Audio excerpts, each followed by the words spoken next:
Good morning, everybody. Welcome to the Hardcore Mortgage Real Estate Business Show. Today is Wednesday, September 14th, 2022. Big shout out to my wife. It's her birthday today. We have on the show today, we have a special guest along with John Kolb, Harvey Freed, Becky Elliott will join us, and myself. We have Nick Culte from Quest Realty. Good morning, Nick. Hey, good morning, guys. How you doing? Nick has been previously on the podcast many times and on the Hardcore Mortgage Real Estate Business Show, heard every Saturday morning from 9 to 10 on 97.1 FM, Detroit's best and only, in my opinion, sports radio station. Good morning, panel. How's everybody doing? John Kolb, how you doing today? Doing great. Good. Harvey Freed, how are you this morning? Fantastic, Harry. Thank you. All right, let's run. We're going to jump right into it. Nick Culte, ready? It's well documented, Nick, that right now you see the housing market is cooled. I don't know if that's true or not. You're going to let us know.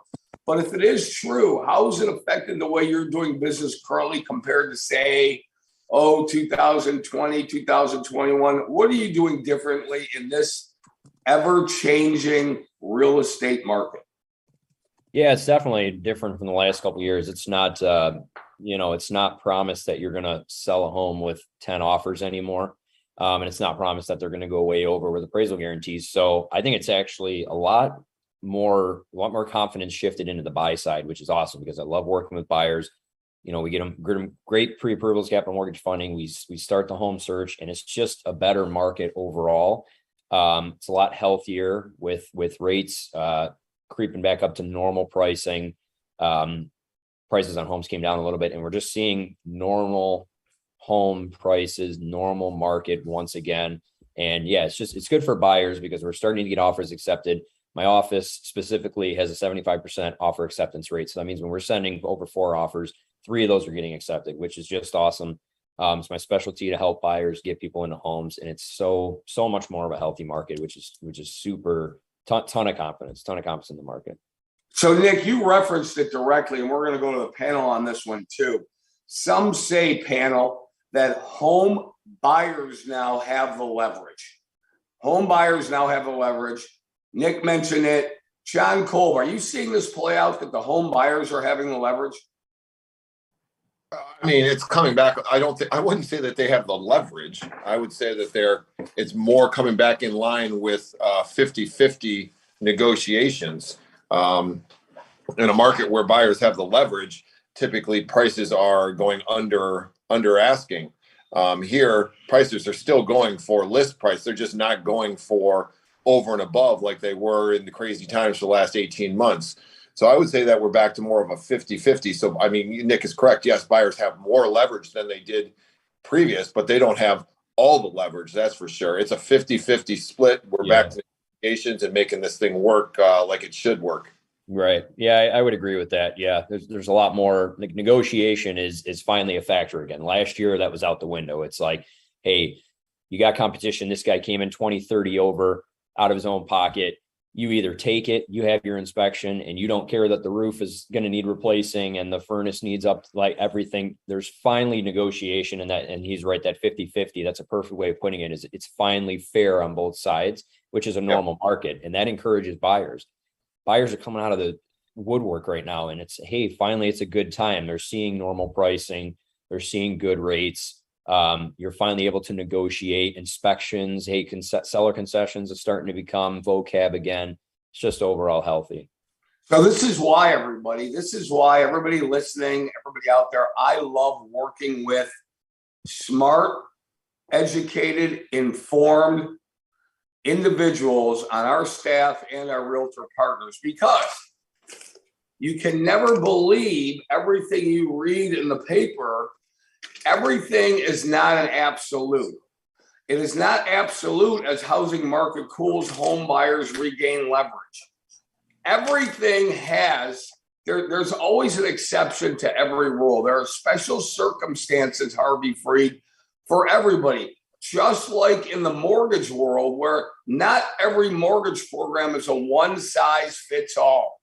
All right. That's why we go in depth, and you need to talk to experienced people. And that's why you get a frame of reference and we dive into what people's specific needs are. There is no absolute 100% tried and true program for everybody, Harvey, correct? No, we're going to have to sit down with everyone and find out what their situation is. And again, everyone's got something going on differently. It's been an interesting year in the financial markets. Of course, we're on the mortgage end of things. We still see on Nick's end of the real estate market, we do see home prices still ticking up a little bit, but nothing like these double digits we've experienced in the last couple of years. And of course, that is balancing out the marketplace. Definitely predictable, though, Harry, that we said it, you said it, those rates weren't going to stay down forever. And here we are, a little bit higher interest rates or double from the crazy market that we had last year. But historically speaking, as Nick mentioned, still a very great time to buy a house because the prices are not going out of control like they were the last 2 years. And still interest rates right around an average where they've been over the last 10 years. This is the Hardcore Mortgage Real Estate Business Podcast, heard every Wednesday at 11:30 a.m., followed by Saturday morning, the award-winning 97.1 FM Hardcore Mortgage Real Estate Business Show, heard every Saturday, 9 to 10. Been doing it now going into our 23rd year. Brought to you by Capital Mortgage Funding, powered by Fairway Independent Mortgage Corporation. Equal Housing Lender 2289 is our MLS number for all of our compliance and legal people listening to this podcast. Oh boy, Nick Kalty, home inventories, Nick Kalty. We're not seeing the big jump in the market that the market was hoping for thus far. What are your thoughts on that, Nick? Yeah, with inventory too, I think what it was is after we had, a ton of buyers that left the market when rates rose, I think what it did is it left over the smart qualified buyers that were going to buy in this market regardless. And those are the buyers that we need, because no matter what's happening, they understand the positive side to the market, right?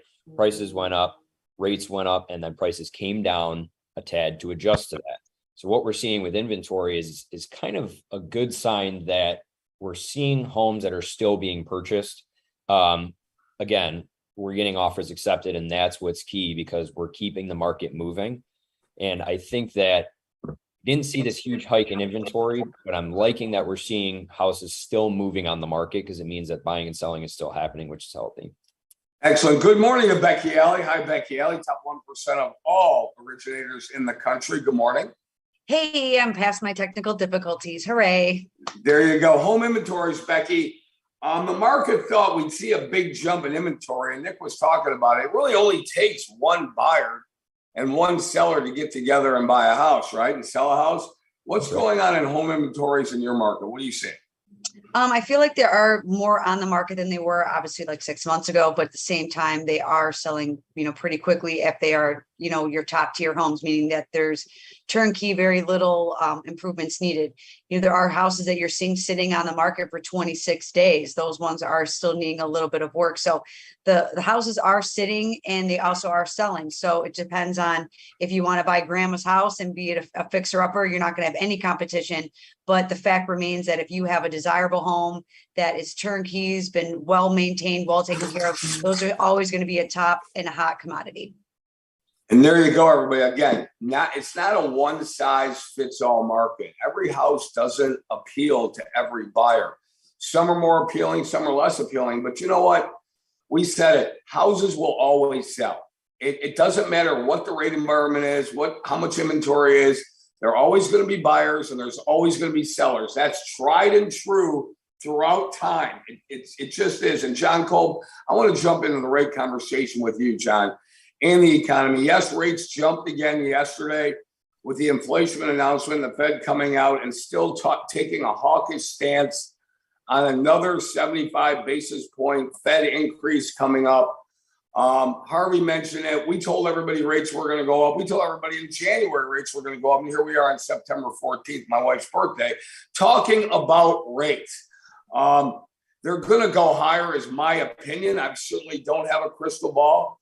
But you know what? As John will often indicate, I like betting both sides because I can never be wrong. If I say rates are going to go up and they don't go up, we win. If I say they go up and they go up, well, I don't really win. I just look like I know what I'm talking about. John Kolb, rates jumped again yesterday. I'm sure it's just another overcorrection, but Fed taking a hawkish stance on another 75 basis point rate increase. What are your thoughts on that? I just think they don't really know what they're doing. Personally, I think they're just kind of winging it and causing disruption in the market that doesn't need to. But that's a lot of the what's going on with this administration right now, anyways. That's my opinion. Obviously, Harry and everybody else may share it different, but at this time, I think that the Fed needs to just shut up and let things play out. And at that point, kind of let it even out, because we did see a little curtailment on the rates after last increase. And then they kind of just kept their mouths shut and didn't say anything. And rates kind of evened out and came back a little bit. And the market seemed to be working okay. But you know what? They have to do something to get paid. So they speak and they cause the rates to go up again. Well, not only that, John and Becky, Nick and Harvey, what it does is you saw what the stock market did. It went down about 800 points. And we did have a rally. We saw rates go down. We saw the stock market go up. Everybody was, this is a financial term. Everybody was pretty cool with the market for a while. But now you see what's happening. Another panic, another overreaction. But the question always is, in mortgage circles, Becky Alley, is it all baked in now? I mean, is it baked in? I don't believe it is. And I don't use that term baked in. That's why I put it in quotation marks on our show notes today. We have to take things day by day in our industry. This is a day-to-day industry. You strap it on, you put your nose to the grindstone, and you go to work every day, and you go through the fundamentals, Becky. Whatever the Fed did yesterday, in our work environment, it does not affect Becky Alley going out on the street and getting loans and talking to people. It just doesn't affect us, right, Beck? No, I mean, but it affects our clients, right? Because the market is very reactionary. Someone goes online, says something about Ford stock, and next thing you know, Ford stock's going up or down, depending on whatever someone was saying, right? It's, the market is so sensitive to whatever people are doing, because during the pandemic, everyone became, a stockbroker, right? Or people are, trading and doing all these things. So the stock market is very volatile based off, depending on whoever's interpretation of whatever the Fed is saying, it's affecting things, right? So then in turn, you're having these conversations with our, the buyers. What are the rates going to do? Where are they at? They're, now want to call and tell you the first thing out of people's mouths again is what's your rate? What's your rate? What's your rate? When we all know that's irrelevant, because the rates are going to be the same pretty much across the board. Wherever you're going, you're really just getting the difference of service, right? Who's going to answer their phone? Who's not going to answer their phone? Am I worth an extra $250? Yes, I am, because I'm going to be talking to you at midnight if that is what works for your schedule. So it's not affecting us and the people that are serious about buying, because people do need to buy homes and they need to stop renting. And the more rates are going up, rent is going up even more exponential, and you're not investing in yourself. So it's not hindering anyone from that seriously looking at buying homes, regardless of what the rates, even if they're 7%, who cares? Because it's still money that you're putting in your pocket. Yeah, Nick Colte, I'm going to go to you then to Harvey on this. I can't agree more. And that's my point. I can't agree more with Becky, because those of us that are going to go out and buy a house, and those of us that are working in the industry, we are still approaching the process in a diligent, professional, hardworking fashion. And Nick, you're probably working harder now than you did in 2020 and 2021. So tell us what you're doing now. Again, I'm going to go back to my question number one. What are you doing now that you didn't do in 2020? Well, 2020, 2021, anyone could sell a house. So the difference now is that it takes skill, it takes knowledge of the market.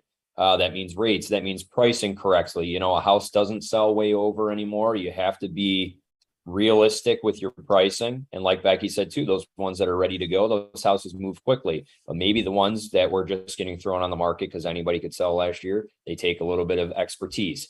On the buying side, it takes expertise in your offer as well. There's not 10 offers on houses anymore, but there could be 2 or 3. So it still takes intelligence in the market, understanding what's happening, having the right idea when approaching this market is going to be key, because if you go into it with poor expectations, you're going to get poor results. So Harvey told me a story. I'm going to go to Harvey right now without mentioning any names, Harvey. It seems like the market's getting back to normal, because why don't you relate a story where a realtor and a seller are working together, and the realtor had the house on the market for a specific price, and maybe realtors get anxious, maybe sellers get anxious. But what happened? What was the first comment out of the realtor's mouth when that house wasn't selling? Well, it goes automatically to the price. It was really the agents out there in the buyer's ear suggesting the sales price based on comparable sales. And again, a lot of buyers out there, Nick, you probably have to deal with this. Whatever listing agent says they could get more money for the house, that sometimes ends up being the listing agent.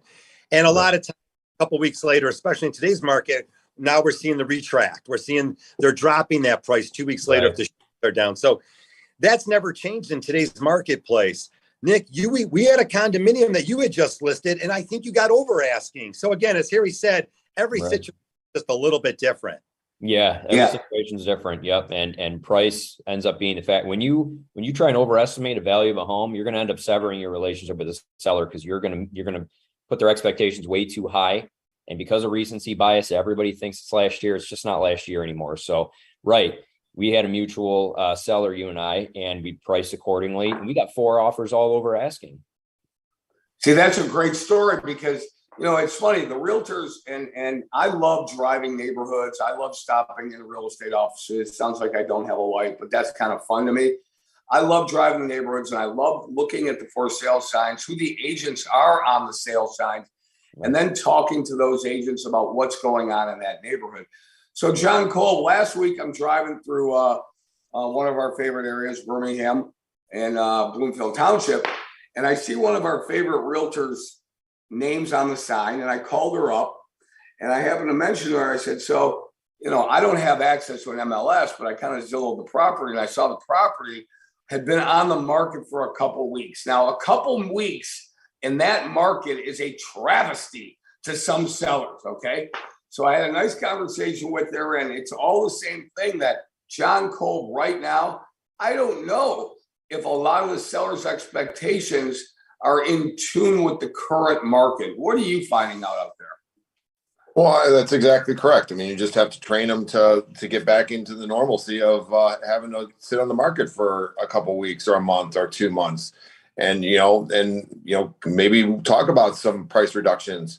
I mean, it's one of those things, setting your people up from the get-go with what is going on in the market and what to expect. And you know what, I had a client making an offer on a house, and the house was overpriced by about $80,000. And the listing agent says, that's what my seller wanted to do, so I'm doing what my seller wants to do. So, well, the house, and the agent on the buy side said the house isn't even worth that. I mean, and you're not going to get these over asking appraisal guarantees anymore. And he said, just submit. They had any offers in a couple months. And he said, just submit an offer so I can show them what is really going on in the market out there. And I think that's a fail on the listing agent. The listing agent shouldn't, allow that kind of crap to happen. They should be setting the expectations. And if the client doesn't want to listen, you pass on the client. It's just one of those things where you have to kind of train them to get back into the tune of what's going on. Remember, everybody who gets into these type of situations is anywhere from 2 weeks to 2 months behind in what the news it really is going on in our current environment with their news that they receive. So them thinking that we're still in a over asking price, that's because they're reading things from the beginning of the year or at the end of last year. Right. You got to understand too, though, is that some of these agents, they don't know how to have these conversations, right? No. That's why the seller is dictating the price, because they don't know how to, really let them know, like, the data is the data. And if you have it priced correctly, the market's going to tell you, right? And, so that's unfortunate, because, people with less than 10 years of experience, they haven't had really to have these kind of conversations, especially in the last 2 years. If you jumped in, you're almost order takers. We all were, even on, refinance transactions on the lending side. I mean, we literally just answering the phones all the time. And now, like Nick pointed out, it does take skill. It takes communication. It takes being able to have the hard conversations up front. And if someone's not willing to have those hard conversations with you, then you're right. Sometimes you need to pass, because it's just going to put you as the listing agent in an unfortunate position. And then the buyers get frustrated, and then so on and so forth. So all that definitely comes full circle with this whole entire podcast, for sure. Yeah. So one last thought on that. And Nick, I'm going to address this to you. Yeah. Could it be out there that, okay, so the market's becoming more normalized, more stabilized, shifting, whatever term you want to use for the market. Right.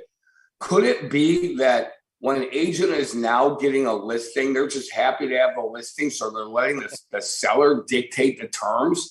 I mean, okay, I haven't had a listing in a while. Now I've got this house, so when they tell me to put it up for 80,000 over, I'm not going to argue with them. And if we have to go ahead and drop the price, we'll drop the price. I mean, come on, that's really the way it's working out, isn't it? Right. I think that's exactly. And I was going to piggyback off that when Becky was talking. Is that's what it is. I think it's a lot of new agents or inexperienced agents that they're really in an outdated mindset from the past couple of years, and I think they need these listings. If you're well informed as an agent and you're understanding how the market is working, you're going to thrive.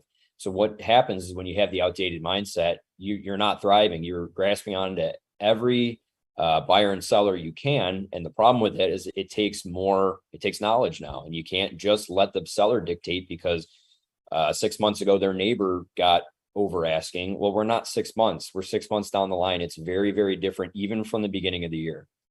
I think when you're dealing from a position of strength and a position of experience, it's no different on our end panel, is that when we're talking to a client, and maybe some people don't go with us because we talk in plain language terms and saying, hey, that's not the best program for you. And by the way, we think you should do this and do that. Maybe they don't like our expertise, but we're not going to go ahead and put somebody in a bad situation to where they're going to be unsuccessful. And I think that, if you're a realtor, and I'm not a realtor, so I don't know. But if I get a listing and somebody says, I want you to list for 80,000 over, there better be some kind of agreement that within a couple weeks or so, that if it's not working out, then you have to take over. That's the end of that. I mean, that's just how I feel about it. Panel tomorrow, we're going to get last events, but I want to jump into our live event happening tomorrow night at 5th Avenue in Royal Oak, 5:30 to 8:30. We're going to have a live Hardcore Mortgage Real Estate Business show featuring Becky Ellie, Lisa Lawson, John Kolb, Harvey Freed, myself will be there. We have a whole entire panel of realtors that everybody will know, their household names. I don't want to give them away right this second. We're going to have a great time, a lot of meet and greet, a lot of great information, and real honest, hardcore information that we're going to bring out tomorrow, September 15th. We got to get back. We got to get back on the road. We got to talk to people, and we have to disseminate the inaccurate information and turn it into accurate information like we always do in hardcore mortgage fashion. Becky, last words, let's go.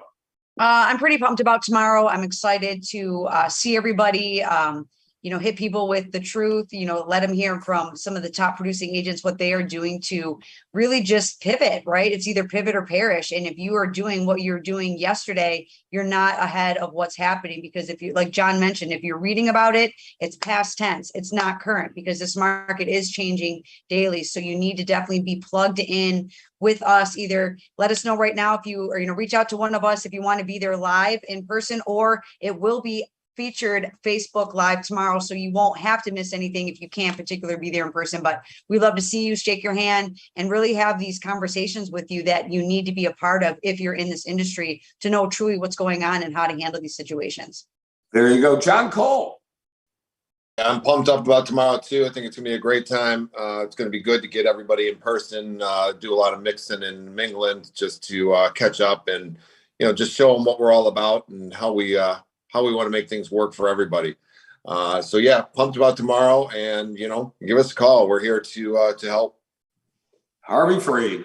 All right, back to the sellers out there. Some do, some don't, some will, some won't. Some will take the advice of those real estate agents that are professionals, that are bringing the market analysis to their home and giving them today's market conditions. So again, there's nothing wrong with fishing. If you want to put a crazy number on your house, maybe that one buyer comes along and buys it. Maybe you're not motivated to move right now. But when you do become motivated, take the advice of a professional real estate agent and your professional lenders. Yeah, this half hour flew by. We had Nick Culte from Quest Realty. Nick, thanks for coming on. Nick will also be on the Hardcore Mortgage Real Estate Business Show, heard every Saturday morning from 9 to 10 on 97.1 FM. Listen, everybody, looking forward to seeing everybody tomorrow night, 5:30 to 8:30 at Fifth Avenue in Royal Oak. We're going to be bringing it. We're going to bring it strong. It's going to be passionate. It's going to be fun. It's going to be electric. We're going to bring it. We're going to, I'm looking forward to just the truth. I'm tired of seeing things, and Harvey brought me a mass mailer today that I forwarded to our legal department. You know what, everybody? We cannot send mixed messages. There's only one message to send, and that's always the truth. So for Becky Alley, Harvey Freed, John Kolb, Nick Culte from Quest Realty, our producer, director, Roberto Beauchene, who will be on site. So if you want Roberto's autograph, you got to get it tomorrow from 5:30 to 8:30 because, after all, he works with Mike Valenti, and who wouldn't want Roberto's autograph? This has been the Hardcore Mortgage Real Estate Business Podcast, September 14th. Happy birthday, honey, 2022. We are out.